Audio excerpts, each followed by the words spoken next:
the wisdom of generations of women to help you have more joy every day. The Wisdom Coalition program begins right now. I think fear is one of these things that can be very paralyzing. I think that it's really important to look at fear, but not to be debilitated by it, to recognize that it's there. Maybe it's there to show you something, to teach you something. The fear factor, how it holds us back, and what we can do about it. Welcome to the Wisdom Coalition program. I'm Nancy Wertine. And I'm Kim Howie. Thank you for joining us. What are you afraid of? I think most of us can come up with a list pretty quickly. I know I can. Oh, absolutely. We all experience fear, but are those fears holding you back, either personally or professionally? These are questions that some women have learned the answers to the hard way. Attorney Deirdre Camber Todd holds on to the ID badge she carried from her days working on the 52nd floor of the North Tower of the World Trade Center. She loved Manhattan and the excitement it had to offer. On that fateful morning of September 11th, Deirdre had a last-minute change of plans and wasn't in the World Trade Center when the planes hit. The close call left her with questions about her fate and fears she never had before, like an intense fear of flying. Joining us now is Deirdre Camber Todd, an attorney and partner with the Camber Law Group in Allentown. And Deirdre, certainly you've had many fears to face in your life, but this particular one, the fear of flying, you've decided to conquer in a really amazing way. Tell us about that. Thank you, Nancy. With the fear of flying, post 9/11, it was such a disturbing time, and having lived so close to LaGuardia and JFK when the lack of airplanes became so apparent, it became an issue that followed from not only just 9/11 itself, but for a time after that. So I was afraid of flying for years. It took me years and years to be convinced to take a commercial flight, and I had an opportunity to take one on vacation. I thought, do I want to give up my vacations? Do I want to see my life in such a way that I don't have the opportunity to do these things that I truly enjoy? I thought, I can't do that. I can't do that. This is a conquerable fear. And given that, I said, I'm going to take this flight. I may be stressed, I may be nervous, but I'm going to do it and I'm going to enjoy it. And it was very difficult. But at the end of the day, I did it. And following that, I said, I can do this again and again. And then I thought, what, that's not enough, because it's not enough simply to survive a fear. My goal is in life to conquer a fear, to crush it. And so what I finally decided to do after my husband is a private pilot, and he said, well, what do you think of the idea of flying yourself? And I said, I think that might be the idea. That might be the plan. So I have been engaged with getting my private pilot's license for the last year or so. I am flying, and I am flying a plane, and I am picking it off the ground and landing it. And It is a feeling of power that is so amazing. It's truly freeing. Wow, that's incredible. Have you always faced your fears head on like that, or is that a style you developed after 9/11? Great question. I think it was I've always tried to be like that. I've always thought that was the way to go through life. It's, you're always going to have fears. They don't go away necessarily, but being able to address them head on is really the only way to feel like you either control them or they control you. Absolutely. But I think after 9/11, it was the first time I really saw a very concrete fear that was very specific, that I could say, what, that's what I want to do. I want to conquer that fear and find the way to conquer that particular fear. And so I think that really sort of solidified, it created a moment for me that I decided this is something I need to do. What about professionally? I mean, you work in a male-dominated field. You have had to had other fears associated with your professional life. Again, a great question, and it was something that I saw all throughout law school. I would see the classes, hundreds of kids sitting in the classrooms, and invariably it was the men who would raise their hands to answer the questions. It was clear, there was clearly a gender issue that I thought was really sort of a shame, actually. And so I did try to assert myself more, and I think that some people appreciated it. And I think there are both certain teachers and students who thought, my, that's really inappropriate. Look at this woman asserting her opinions. And there really was sort of a gender classification with it. But in my professional life, we are all attorneys. We've all taken the bar. We all are given the strengths or have the weaknesses that we have. And, if I have to play in a male-dominated field, I actually feel that gives me an advantage because I know the expectations that are placed on me as a woman of not large stature.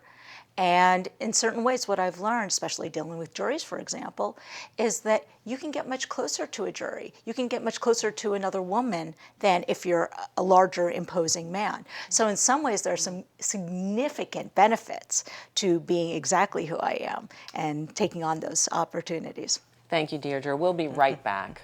But you can go to our website, thewisdomcoalition.com, to continue the conversation online. But first, more reflections from this topic on our Well of Wisdom.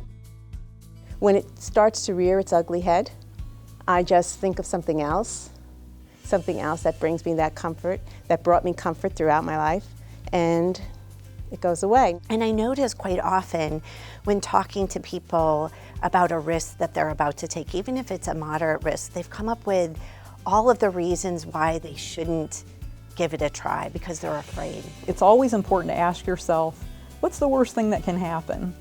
And then you move forward from that.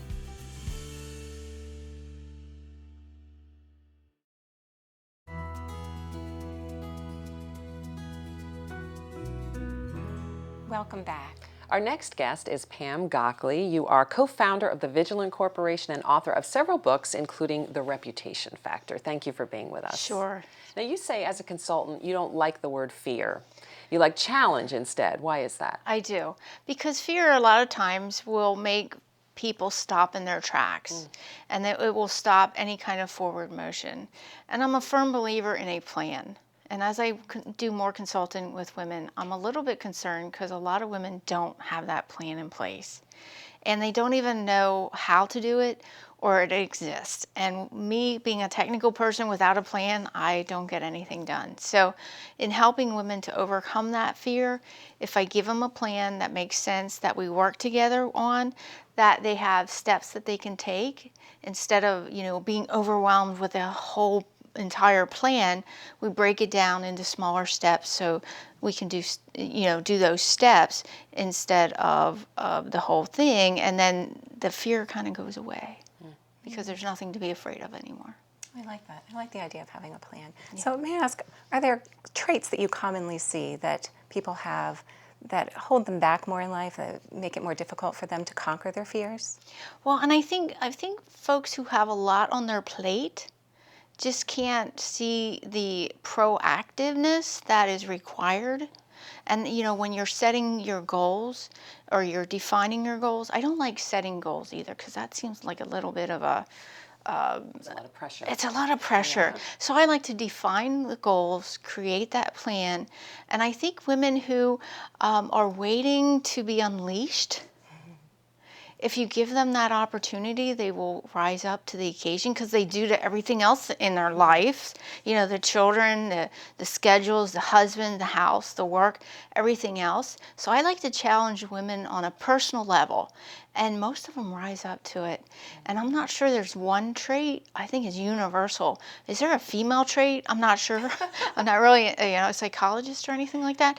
But I think if they really want to define their goal and they want to get there and they're really passionate about it, but me as a consultant, I have to make sure that they're aware it's there, that it doesn't get so pushed down that they forget that their inner self is 100% as important as everything else in their life. So I require women, and yes, I am a little bossy, to take at least 30 minutes every day for themselves, whatever it is. I don't care what it is. If it's reading a book, if it's standing on your head, if it's doing yoga, but whatever makes you remember who you is. I'll be totally, I'll get emails about that one. But to make women understand that you have to come first, and it is a little bit selfish, and it's okay, and I will give you permission. You know, when we talk about fears holding us back from things, in her book, Feel the Fear and Do It Anyway, Dr. Susan Jeffers says that there are 5 truths about fear. And one is that to get rid of the fear of doing something, you have to go out and do it. Right? And it's such a simple thing, but it seems to me that's got to be very powerful, right? Instead of saying, I'm afraid I can't do it, you have to really get out there and do it. Just do it. Yeah. And if you fall down, you know, your friends and family will be there to pick you up. And if you don't have that support system that will pick you up, get one. I tell women to prune. Anybody who's telling you, you can't do that, you can't do that, gotta go out of your network. So if you have to have that strong network, and when you go out and you do things that you've never done before and you fail, you succeeded. You absolutely succeeded. And if you want to do it again, you can evaluate what happened, make some small changes, and go back and do it again. There's persistence, I think, is one of the characters that women have that just need to be unleashed a little bit. Wow. And do you think that fear is more debilitating personally or professionally? That's a really good question. I think they can both be debilitating. I think neither one. And we have actually outlawed fear. It's not allowed. We don't do that because it's not a motivator. It's not a driver. And if it's not going to do that, it's not allowed. We don't do that. Thank you so much for being with us, Pam. Sure. When we come back, Deirdre will join us once again to continue our conversation about fear. But first, some more reflections on this topic from our Well of Wisdom. The way to deal with that fear is to kind of light that flame of desire. Because when you desire something, you can boost that flame, and you boost it by going to talk to people who are really supportive. You go and get yourself prepared for the new endeavor. You can boost that flame of desire, and desire always trumps fear.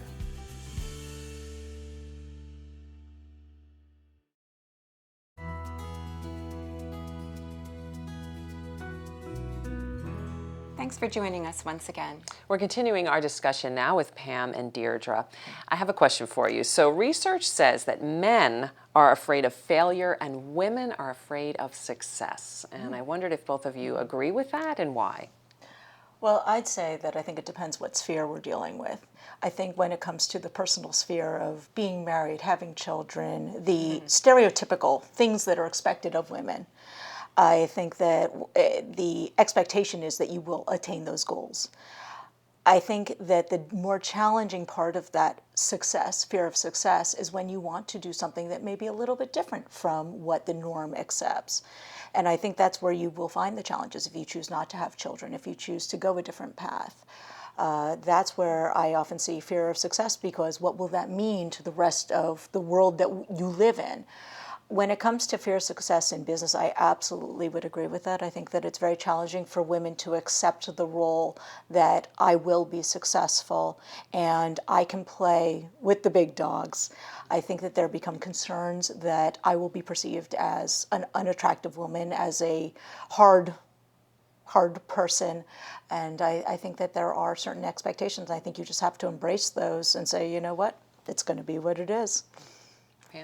And I think men have a fear of failure, but I think they have a better support system, and they understand that that's not the end of it, that's the beginning of it. Where women, just to take off of what you were saying, I'm actually pretty much what she described. I've decided not to have children. I decided to have a business, and I am not afraid of success. And it's amazing when I consult with women, they are afraid of success, and I try to understand it, and I think we had this conversation as well. I'm trying to understand it, but I'm also there to support women to walk through it. You can do this. If this is your passion, you can do that. And it doesn't really matter. You will find your support system as you grow. And the people that go away from you were never your support system. It's actually a leap of faith. But once you start getting successful, you will have probably a brand new network around you. And that's okay. That's okay. And are there specific questions that we should be asking ourselves to help us move forward in the face of fear? Well, and I think if you're asking yourself a question of whether or not you should do it, that's fear. And that's not a question. The question should be, how do we break it down? How do we make steps? And how do we do this on a time frame? I'm a time frame step kind of girl, because that is how you get things done. It's a lot of work, and I found people will give lip service, men and women, to what they want to do. But when we really get into it as what is required to define what is required to reach your goals, some people back away from that. And that's okay. Then that really wasn't your passion. I think that and I absolutely agree with everything you've said in terms of having a plan and moving forward with something concrete. And what I always said, a fear is a goal waiting to happen. And that's really how I've proceeded. And my grandfather, who I had tremendous respect for, always said, when he opened his law office for himself, he said, I have an equal fear that no one will come through the door, and I have a fear that everyone will come through the door. And I've never forgotten Harry's words, because it is a very real concern.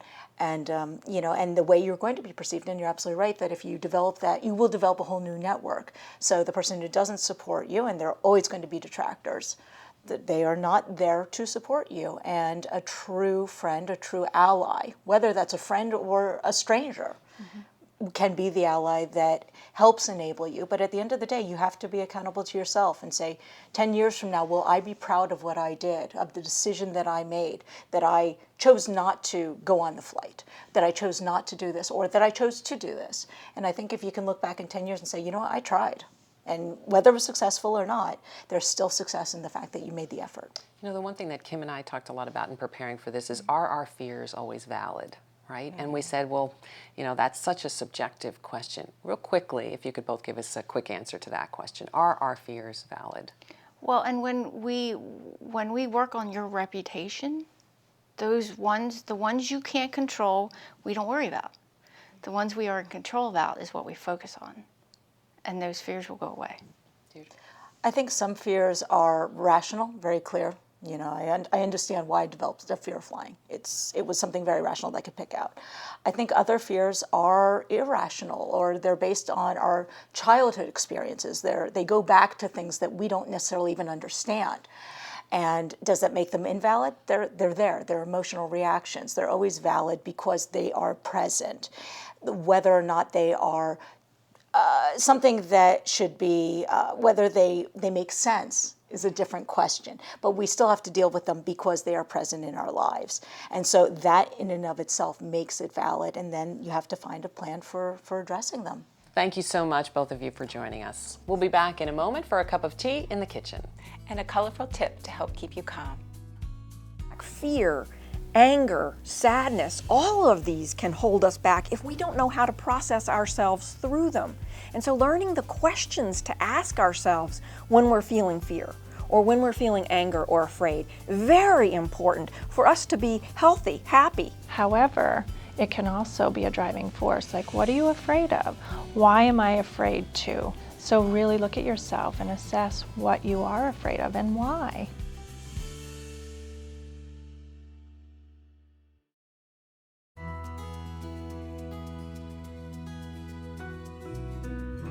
Welcome back. Our kitchen guest is Rowie Ebert of Rowie's Paint Box, and you have a storefront on the Arts Walk in Allentown. I do. I just opened it. Yep. Welcome. Thanks for joining us, Rowie. And you've said that Rowie's Paint Box is really like a social club, and that anyone can learn how to paint. So we're going to put that to the test today. I'm excited to teach you. So let me hand you some aprons, because this is acrylic paint. Awesome. Thank you. And acrylic paint does stain your clothing. It comes off your hands, but it's always important to protect your surface and to protect your clothing. Okay. So acrylic paint is great to use because it mixes really nicely, and you can make a whole variety of colors, and it dries really fast.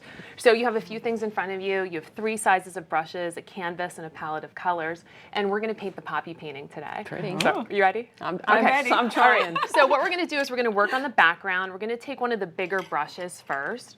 And what I'm going to do is I'm going to use a dry brush, and I'm just going to mix a little bit of brown and a little bit of white to get a light tan color. And I'm just going to brush some of that light tan color around the perimeter of my canvas, just to give it a little bit of a background. The whole? Just around the perimeter of it. Oh, the perimeter. If you have more time, you can fill in the entire canvas with color maybe dark brown or even a light tan. If you want to keep it white, you can use just the white. But just to give it a little bit of a background, I'm going to use some brown and white mixed together and do some nice brown strokes here. Okay. After you have that, so it should look like this, you're going to wash off your brush and dry it off. So you have a paper towel in front of you too. Okay. And what I'm going to do is I'm going to do the placement of the poppies. So we're going to dip in the brown again, and I'm going to make an oval and maybe some circles, just so I have some variety in where my poppies are placed. So some are high, some are low, and from there we're going to start doing the petals. So these will eventually get filled in with the black, but this will show you where your poppies are going to be placed on the canvas. Okay. So you're going to wash that off and dry it off again. So we're using this medium flat brush, and we're going to dip into the red this time. So we're going to go bold. So poppies are nice, big, beautiful blossoms. So you want to make sure that your petals are really full. So I'm going to take my brush next to that oval and just rub it around in a shape just like that. Okay. Okay. Well, we've got less than 2 minutes here. Okay, Rowie, so we're going to go all around. I'm challenging you to go quick. All around, all these petals hit each other. You don't want them to be separated. You want them all to hit each other in a circular motion, and just take your paintbrush and fill that with paint. Then what I'm going to do is I'm going to switch to my smaller brush. So once you fill in your poppy shapes, I'm going to dip in the black with the smaller brush. That oval we made now becomes black. Oh. With a little dotting motion. Okay. And then we'll take our paintbrush and just put some of those little poppy seeds all around, just like that. Okay. Fun. Okay. We have less than a minute, Rowie. So how about if you show us how to do a stem real quick? Yeah, let's do a stem. So we're going to dip in the green that we have here, and with a really light touch with our paintbrush, we're just going to run our stem down the canvas. Oh, you make that look so easy. Okay, a really light touch, and if you do it once, you can always go over it again. And then the poppy leaves, kind of like little ferns. So what you're going to do is just take your paintbrush with a really light touch again, and just add some little lines going downward. You can always go back and add some white highlights to your green, or even mix the green with the brown. It becomes like a really dark hunter green. So you want to fill this whole canvas with poppies. You can even do a little poppy pod, which is just another oval. This is wonderful because we actually did this. I was very nervous about it. We actually did this. You're doing awesome. You're doing awesome. Thank you so much. I think it was the good teaching. Oh, I think it was the good artist that I have with me. Thanks for having me. Thank you so much for being with us. Yes, and you can go to our website, thewisdomcoalition.com, and continue the conversation online. We'd love to hear from you. Thanks for joining us. Go out and spread some joy today.